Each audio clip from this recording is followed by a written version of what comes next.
तो बच्चों सीधा एवं व्युत्क्रम समानुपात यानी डायरेक्ट यानी इनवर्स प्रोपोर्शन का ये क्वेश्चन है और इसका सॉल्यूशन देखिए कैसे होगा कि उन दो संख्याओं को ज्ञात कीजिए जिनका मध्यानुपाती 24 तथा तृतीयानुपाती 1536 है। अब इस तरह के क्वेश्चन को सॉल्व करने के लिए आपको बेसिक जानना बहुत जरूरी है। अगर आपने बेसिक वाली क्लास नहीं ली है तो उसका लिंक डिस्क्रिप्शन में है, वहां से जाकर पहले बेसिक वीडियो चेक कर लीजिएगा, उसको देख लीजिएगा तो आपको सारी चीजें इजी लगने लगेंगी। अब इस क्वेश्चन को अगर हम सॉल्व करें तो हम कैसे कर सकते हैं कि मान लेते हैं ना कि कोई दो संख्याएं हैं, ठीक है, माना संख्याएं ए बी है। सॉल्यूशन देखना इसका कि माना संख्याएं ए बी हैं। अब ये संख्याएं हैं और इन्हीं का जो मध्यानुपाती है वो 24 है, ठीक है। माना संख्याएं ए बी हैं और इनका जो मध्यानुपाती है ए और बी का, ठीक है, ए तथा बी का मध्यानुपाती, ए तथा बी का मध्यानुपाती 24 है। ये बात आई समझ में? यानी जब कुछ नहीं दिया गया है तो हम वहां पर ए बी मान लेंगे, ठीक है, मध्यानुपाती 24 है। अब हम क्या करेंगे कि अगर मध्यानुपाती, तो मध्यानुपाती निकालने के लिए क्या होता है कि मध्य 24 है तो इसका मतलब 24 बीच में होगा। हम ऐसे लिखेंगे ए अनुपाते 24 समानुपाते 24 अनुपाते बी, ठीक है। तो इस तरह से हम इसको लिखेंगे। अब यहां पर क्या करना है, हम ये पहले में ही पढ़ चुके हैं कि इस जो चरम पद होते हैं उनका गुणा बराबर मध्य पदों का गुणनफल, है ना। चरम पदों का गुणनफल मतलब इसका और इसका गुणा, यानी ए गुणे बी यानी ए बी, और 24 गुणे 24 करोगे तो 24 का गुणे 24 कितना हो जाएगा, यानी इसको ऐसे लिख सकते हैं 24 गुणे 24। तो हमारा क्या हो जाएगा कि A B is equal to कितना हो जाएगा 576, ठीक है। तो इसे समीकरण 1 मान लो। अभी आगे और भी दिया गया है क्वेश्चन, तो यहां पर दिया गया है कि अच्छा इसका तृतीयानुपाती 1536, मतलब ए और बी का ही तृतीयानुपाती है कितना 536। तो ठीक है, ए और बी का तृतीयानुपाती निकाल लो। कैसे निकालोगे? तृतीयानुपाती का मतलब लास्ट में होगा, ठीक है। तो यहां पर हो जाएगा ए अनुपाते बी समानुपाते बी अनुपाते 1536, ठीक है। तो ये इसका समान ये दूसरा वाला टर्म दिया गया। ये तो पहला था जब मध्यानुपाती था और ये है जब तृतीयानुपाती है, ठीक है। तो तृतीयानुपाती जब भी निकालना होगा तो ये भी यहां से समझ लीजिए कि तृतीयानुपाती निकालने के लिए हम उस नंबर को जो भी दिया रहेगा तृतीयानुपाती उसे हम लास्ट में रखेंगे। अब सेम वही चीज कि मध्य पदों का गुणनफल बराबर चरम पदों का गुणनफल, मतलब बी और बी का गुणा करोगे तो हो जाएगा बी स्क्वायर बराबर ये कितना हो जाएगा ए और 1536 का गुणा तो हो जाएगा ए गुणे 1536। बताओ इतनी बात आई समझ में? अब हम यहां पर करेंगे क्या कि जो हमारा ए का मान निकाल लेते हैं, ठीक है। तो ए बराबर हो जाएगा बी स्क्वायर बटे 1536, ठीक है, 1536 ये हो गया। अब हम कह रहे हैं ये हमारा समीकरण 2 हो गया, ठीक है। तो समीकरण 2 से ए का मान जो है समीकरण 1 में रख दो। तो लिख देते हैं कि समीकरण 1 में ए का मान रखने पर, ए का मान रखने पर, अब अगर ए का मान रखोगे तो यहां पर A into B is equal to 576 है। तो हम क्या करेंगे कि ए की जगह पर हम क्या रख देंगे बी स्क्वायर अपॉन, ठीक है, B square upon 1536 into B, ठीक है ना, क्योंकि हमने यहां पर इसका मान रखा है इस वाले में, ठीक है। इज इक्वल टू कितना हो जाएगा 576। अब बी स्क्वायर का बी से मल्टीप्लाई करोगे तो कितना हो जाएगा बच्चों बी क्यूब अपॉन 1536 यानी 1536 बराबर 576, ठीक है। तो ये हो जाएगा सिंपली से इसका सोल्यूशन। अब हम यहां पर क्या करेंगे कि हमारा जो बी क्यूब है यहां पर अगर करो तो ये B cube is equal to ये कितना हो जाएगा 576 गुणे 1536, 576 गुणे 1536, सॉरी 1536 ये हम गुणा कर लेंगे, है ना। और जब इनको गुणा करोगे तो गुणा करने पर देखो एक चीज ये कि ये वाला जो है, ठीक है, 1536 यहां देखोगे तो ये 96 गुणे 16 हो जाएगा।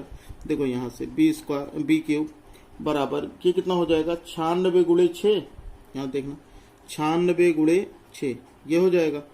और 1536 का अगर गुणनखंड करो तो हो जाएगा ये 96 गुणे 16 यानी 16 छक्का 96 ये भी हो गया।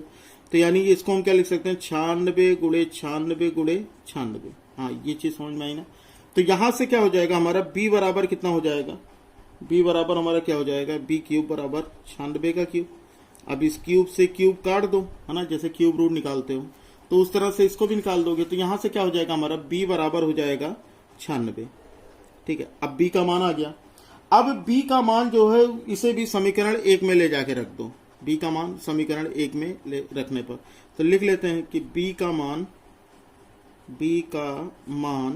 समीकरण 1 में रखने पर, अगर समीकरण 1 में रखोगे तो समीकरण 1 क्या था हमारा, ab बराबर 576, देखो ये वाला है ना, ab बराबर 576, तो यही रख लो। कितना, b का मान 96, तो a गुणे 96 बराबर 576। तो a बराबर कितना हो जाएगा, 576 बटे 96। अब 96 छक्का 576 होता है, यानी हो जाएगा 6। ठीक, तो इसका मतलब क्या हो जाएगा कि जो दो संख्याएं थी हमारी, क्वेश्चन में हमसे क्या पूछा गया था, क्वेश्चन एक बार फिर से देख लो। क्वेश्चन में उन दो संख्याओं को ज्ञात कीजिए। दो संख्या हमने क्या मान रखी थी, a और b। दो संख्या हमने क्या मान रखी है, a और b। तो इस हिसाब से हमारा आंसर कितना हो जाएगा, a तो हमारा कितना आ गया, 6 आ गया, है ना, और b कितना आ गया, 96 आ गया। तो इसका मतलब 6 और 96 इसका क्या होगा, करेक्ट आंसर होगा। ठीक है ना। चलो अगला क्वेश्चन भी देख लेते हैं। अगला क्वेश्चन देखो बच्चा, ये दिया गया कि यदि 8 पुस्तकों का मूल्य, है ना, इजी क्वेश्चन है, आसानी से समझ जाओगे। यदि 8 पुस्तकों का मूल्य 680 है तो ऐसे ही 15 पुस्तकों का मूल्य क्या होगा। इसको लगाने के दो मेथड हो सकते हैं। एक तो हो जाएगा यूनिटरी मेथड, है ना, जो एकिक नियम पढ़े हो आप। तो अगर हम यहां से उस मेथड से सॉल्व करें, चलो फर्स्ट मेथड अगर हम देखें तो यहां पर 8 पुस्तकों का मूल्य, मतलब 8 पुस्तक कितने की है, 680 रुपए की, है ना। तो अगर एक पुस्तक का मूल्य निकालो, एक पुस्तक का, तो कितना हो जाएगा, रुपए 680 बटे 15। सही है। तो अगर इसको भाग करोगे, 680 को अगर 15 से भाग करोगे तो ये कितना हो जाएगा, एक पुस्तक का मूल्य कितना हो जाएगा, 8 पुस्तक का मूल्य इतना है, तो एक पुस्तक का, सॉरी 15 नहीं, 15 का तो निकालना है ना। तो यहां से 8 पुस्तक का मूल्य 680, तो एक पुस्तक का मूल्य 680 बटे 8। तो अगर इसको भाग करोगे तो हो जाएगा 8 अठाई 64, 8 पंचे 40, यानी कितने का हो जाएगा, एक पुस्तक हो जाएगी 85 रुपए की। बताओ, इतनी बात आई समझ में। भाई 8 पुस्तक 680 रुपए की है, तो एक पुस्तक कितनी की होगी, 680 बटे 8, तो यानी 85 रुपए की एक बुक हो जाएगी। अब हमें कितने का बताना है, 15 पुस्तकों का मूल्य बताना है। तो 15 पुस्तक अगर देखोगे, 15 बुक्स, तो एक किताब अगर 85 की है तो 15 किताब कितने की होगी भाई, 85 गुणे 15 हो जाएगी। हाँ, जैसे अगर मान लो कि 1 रुपए की 2 टॉफी है, 1 रुपए की 2 टॉफी, तो 2 रुपए की कितनी हो जाएगी, 4। भाई इसी का मल्टीप्लाई ही तो करना है, तो वही सेम चीज यहां पर, है ना। 15 पुस्तक का मूल्य ये हो जाएगा। तो अब इसको गुणा कर लो। अगर गुणा करोगे 185 गुणे, सॉरी 85 गुणे 15, 15 पचे 75, 7 15 120 और 7 127, यानी 1275 रुपए इसका करेक्ट आंसर होगा। ठीक है ना। अच्छा, एक चीज और भी, ये जो सेकंड मेथड की, मैं ये समझ में आ गया होगा, इजी भी है। सेकंड मेथड यहां से थोड़ा समझ लो, क्योंकि ये आगे बहुत ज्यादा काम आने वाला है। तो इसको इस तरह से लगा सकते हैं, एक तरफ लिख लो पुस्तक, हाँ, और एक तरफ लिख लो मूल्य। अब हम करेंगे क्या, 8 पुस्तक कितने की है, 680 रुपए की, तो 15 पुस्तक कितने की हो जाएगी, मान लो x रुपए की। हमेशा यहां पर एरो मेथड से सॉल्व करते हैं। तो अगर हम देखें तो एरो हमेशा ज्यादा की ओर लगाना, ठीक है, ये याद रखना, एरो हमेशा जो भी लगाना वो हमेशा ज्यादा की ओर लगाना। ठीक है, तो थोड़ा सा आसान रहेगा चीजों को समझने के लिए। अब यहां पर ये समझना है कि अगर 8 पुस्तक 680 रुपए की है, तो भाई 15 पुस्तक 680 से ज्यादा का मिलेगा या कम का, खुद से दिमाग लगाओ थोड़ा सा। अगर 8 पुस्तक 680 रुपए की है तो 15 किताबें तो फिर ज्यादा की मिलेंगी ना। जैसे 1 रुपए की 2 टॉफी है, या 2 टॉफी 1 रुपए की है, तो 2 टॉफी कितने की हो जाएगी, 2 रुपए की, है ना। अगर एक टॉफी, सॉरी ऐसे समझ लो कि अगर मान लो 2 टॉफी जो है वो 1 रुपए की है, तो 4 टॉफी अगर निकालना होगा तो ये 2 रुपए की होगी ना, मतलब देखो इससे ज्यादा है कि नहीं है। तो वही चीज यहां पर देखना कि अगर 8 किताबें 680 की हैं तो 15 किताबें कितनी की हो जाएंगी भाई, ज्यादा की होंगी तो एरो जो है वो हमेशा ज्यादा की लगेगा। दोनों एरो एक तरफ है तो कोई दिक्कत नहीं, अगर एक ही तरफ है तो हम ऐसे डायरेक्ट लिखेंगे 8/15 बराबर 680/x। बताओ ये बात आई समझ में। अब हम इसको सॉल्व करें। अच्छा एक ही तरफ एरो है ना, इसलिए हम जब एक ही तरफ एरो होगा तो जैसे लिखा होगा वैसे ही अपॉन करके लिख लेना, ठीक है। ये ईच वही है समानुपात, ठीक है, सीधा समानुपात, ठीक। तो यहां पर इसका गुणा इधर कर लेंगे, इसका गुणा इधर कर लेंगे, तो 8 का गुणा x से करोगे तो हो जाएगा 8x। 15 का गुणा करोगे 680 से, तो x बराबर कितना हो जाएगा 15 गुणे 680/8। बताओ बात आ रही समझ में। अब इसी को भाग कर लो, है ना, कितना हो जाएगा 8 8 64, 8 पंचे 40। देखो यही सेम चीज आया कि नहीं है, 85 गुणे 15, 85 गुणे 15 आ रहा है ना। तो यहां पर अगर इन दोनों का गुणा करोगे तो कितना हो जाएगा 85 और 15 का 1275 रुपए। बताओ ये समझ में आया, आसान था ना क्वेश्चन। तो ये दोनों मेथड, अच्छा ये मेथड ना बहुत काम आने वाला है, तो बहुत ही कायदे से समझ लेना, क्योंकि क्लास 8 में भी इस तरह के क्वेश्चन आपको कई सारे मिलेंगे, ठीक है। चलो फिर अगला क्वेश्चन देख लेते हैं। अगला क्वेश्चन क्या दिया गया बच्चा कि 15 कुर्सियों का मूल्य 1530 रुपए है, तो ऐसी कितनी कुर्सियां 4590 में खरीदी जा सकती हैं, ठीक है ना। सेम वही क्वेश्चन है, एक एक नियम का ही हम यहां पर पहले यूज सीखते हैं। तो अगर इसको फर्स्ट मेथड से सॉल्व करोगे तो 1530 रुपए की कितनी कुर्सियां हैं, 15 कुर्सियां हैं, ठीक है। 1530 रुपए की 15 कुर्सियां हैं। अब ये पूछ रहा है 4590 में कितनी कुर्सियां खरीदोगे, तो पहले तो 1 रुपए में पता करो कितनी कुर्सियां हो जाएंगी। 1 रुपए में तो हो जाएगा 15, जब 1 का निकालते हैं तो भाग करते हैं ना, तो 15/1530 कुर्सियां। बताओ ये समझ में आया। इतने में कोई दिक्कत होगी तो बताना जरूर, ठीक है, कमेंट बॉक्स में जरूर पूछ लेना कि इतने में अगर कोई प्रॉब्लम हो। इसके अलावा आपके लिए व्हाट्सएप और टेलीग्राम, फेसबुक, इंस्टाग्राम सारी चीजें अवेलेबल हैं, लिंक डिस्क्रिप्शन में, आप कहीं पर भी मुझसे कांटेक्ट कर सकते हो, ठीक है। तो यहां पर अगर हमें ये सॉल्व करना, अब ये एक कुर्सी का हो गया, जब हमें यूनिटरी मेथड का एक एक नियम लगाना होता है तो पहले हम 1 का निकालते हैं। तो 1 का निकालने के लिए 1 रुपए में कितना, अब 1 रुपए में जब निकालेंगे या 1 का कितने, 1 में कितना मिलेगा तो हम डिवाइड कर लेते हैं, ठीक है। और जब ज्यादा की तरफ जाते हैं, 1 से ज्यादा की तरफ, तो हम मल्टीप्लाई कर लेते हैं। जैसे अब 4590 का पूछ रहा है तो रुपए 4590 रुपए में कितनी कुर्सियां मिलेंगी, तो गुणा कर लो 15/1530 गुणे 4590, है ना। अब यहां से चाहे डिवाइड करके देख लो, इस जीरो से ये जीरो कट लो, 153 तिहाई 459, तो 15 तिहाई कितना हो जाएगा 45। इसका मतलब 45 कुर्सियां खरीद सकते हैं, 4590 में 45 कुर्सियां खरीद सकते हैं। बताओ इतनी बात आई समझ में। अब अगर सेकंड मेथड देखोगे तो सेकंड मेथड में भी सेम यही चीज लगाना है। एक तरफ क्या लिखोगे, कुर्सियां लिख लो, एक तरफ क्या लिखोगे, कुर्सियां लिख लोगे, है ना, और दूसरी तरफ उसका मूल्य लिख लोगे, ठीक बच्चा। अब कह रहा 15 कुर्सियां 1530 रुपए की, कितने की, 15 कुर्सियां 1530 की हैं, तो कितनी कुर्सियां 4590 में खरीदी जा सकती हैं, है ना। अभी मैंने क्या बताया कि आपको जो एरो लगाना है वो हमेशा ज्यादा की ओर लगाना है। क्या लगाना है, हमेशा एरो ज्यादा की ओर। अब यहां सीधी सी चीज समझो, बहुत ही बेसिक मैथ नहीं है ये, है ना, ये आपका दिमाग है। यहां समझने कि अगर 1530 रुपए में 15 कुर्सियां मिलती हैं तो 4590 में 15 से ज्यादा कुर्सियां मिलनी चाहिए। मिलेंगी कि नहीं मिलेंगी, कमेंट बॉक्स में आप बताओ कि अगर 1530 में 15 कुर्सियां मिलती हैं तो 4590 में उससे ज्यादा कुर्सियां मिलेंगी कि नहीं मिलेंगी, मिलेंगी ना। तो यहां पर हमारा ये हो जाएगा ज्यादा की ओर एरो, ठीक है।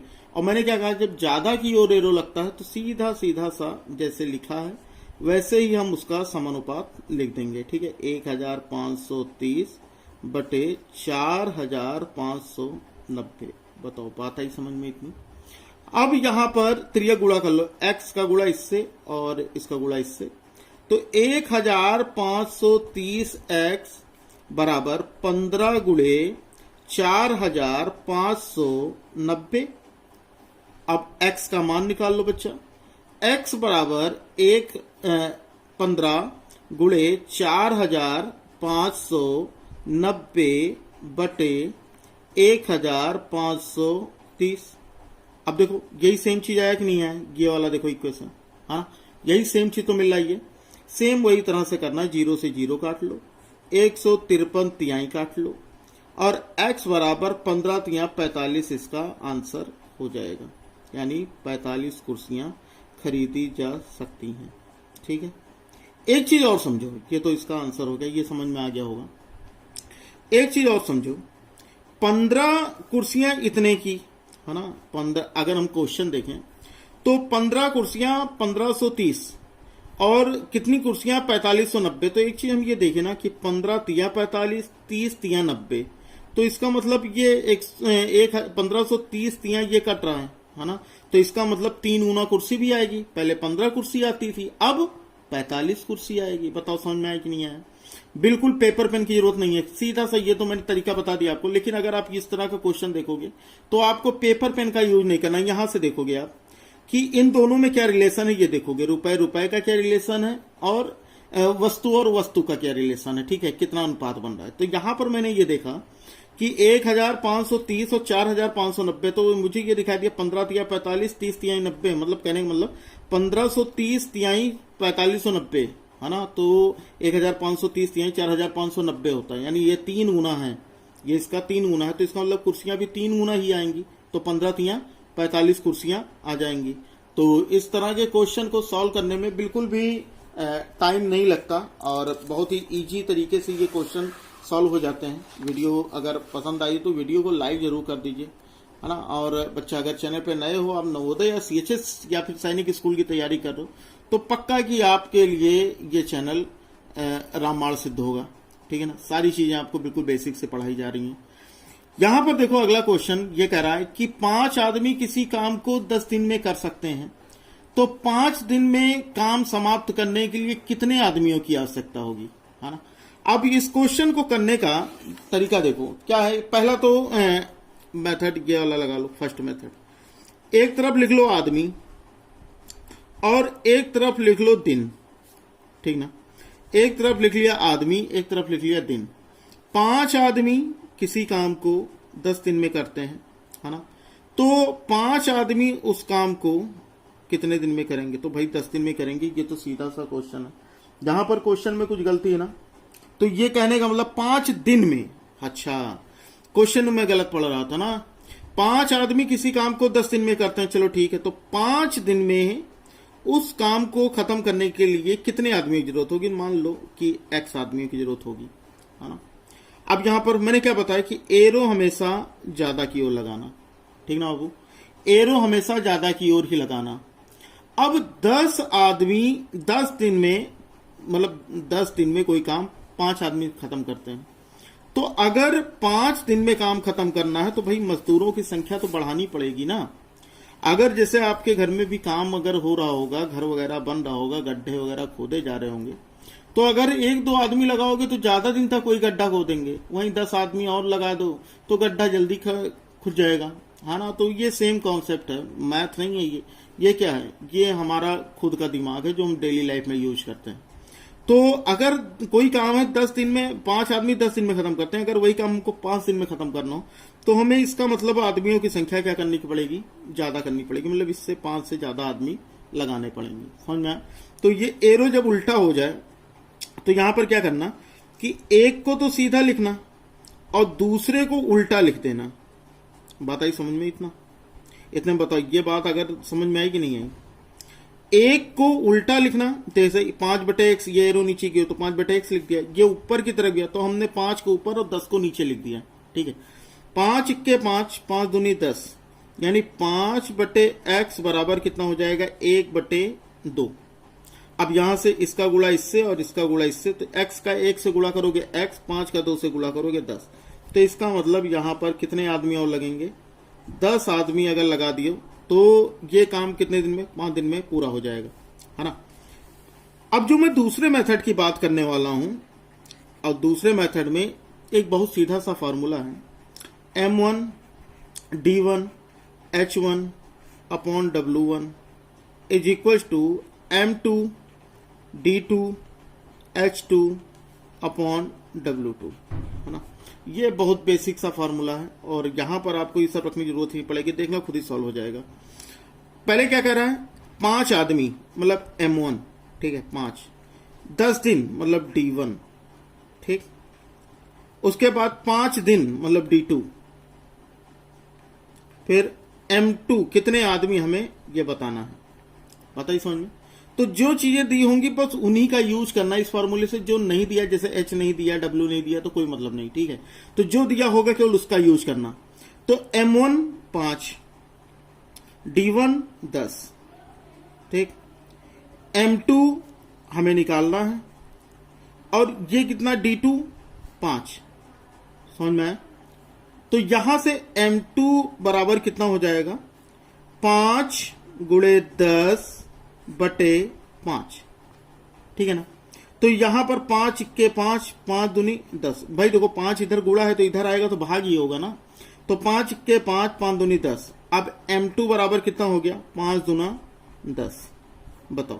तो 10 आदमी और लगाएंगे तो इसका काम जो है वो 5 दिन में पूरा हो जाएगा। बताओ, ये बात आई समझ में, दोनों मेथड आपको समझ में आ गए। अगर पेपर में आता है क्लास 8 के पेपर में तो आप ये मेथड लगाओगे। कंपटीशन में अगर आपके नवोदय स्कूल, सैनिक school, central Hindu school, excellence school, किसी भी एंट्रेंस में स्कॉलरशिप एग्जाम अगर आता तो आप इस मेथड का यूज करोगे। यहां पर हो सकता है गलत होने की पॉसिबिलिटीज हो जाए, लेकिन यहां पर कोई भी क्वेश्चन आपका गलत नहीं होगा, ठीक है। समझ में आ रही है बात। चल आगे देखते हैं। अगला दिया गया है कि 8 घंटे प्रतिदिन काम करके 6 आदमी एक कार्य को 5 दिन में पूरा करते हैं।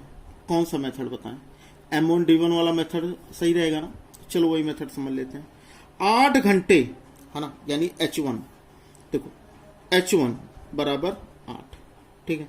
6 आदमी M1 बराबर 6, एक कार्य को 5 दिनों में, यानी एक कार्य मतलब W1 बराबर 1, ठीक है।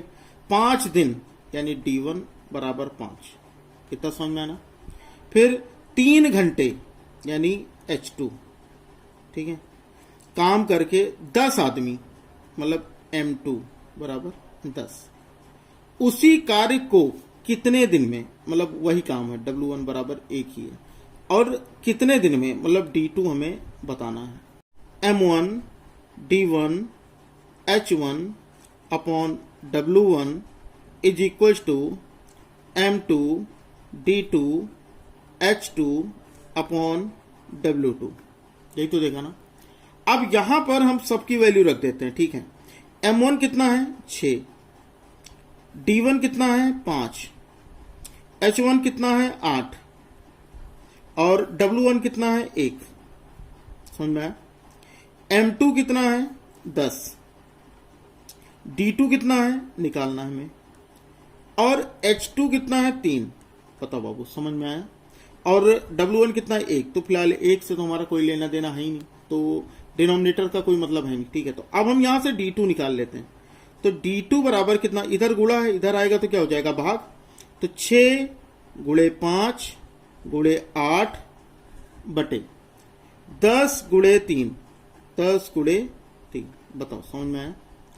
ये समझ में आना। इधर देखो D का 10 और 3 क्या है, गुणा ही तो है, तो इधर आएगा तो भाग हो जाएगा, है ना।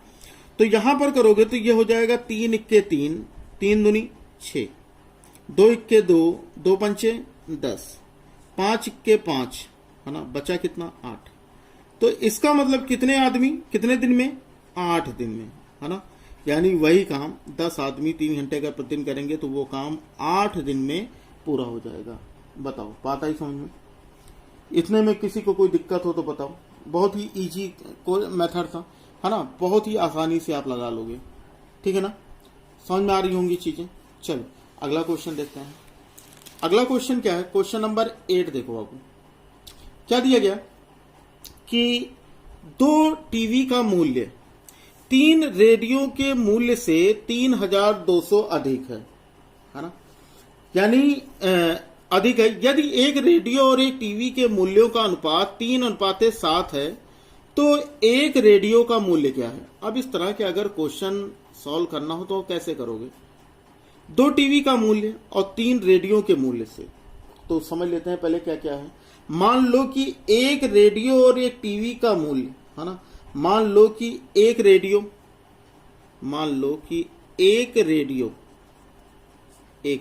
का मूल्य कितना है, ठीक है, कितना है, एक रेडियो का मूल्य अनुपात 3 ना, तो यहां 3x कर लो।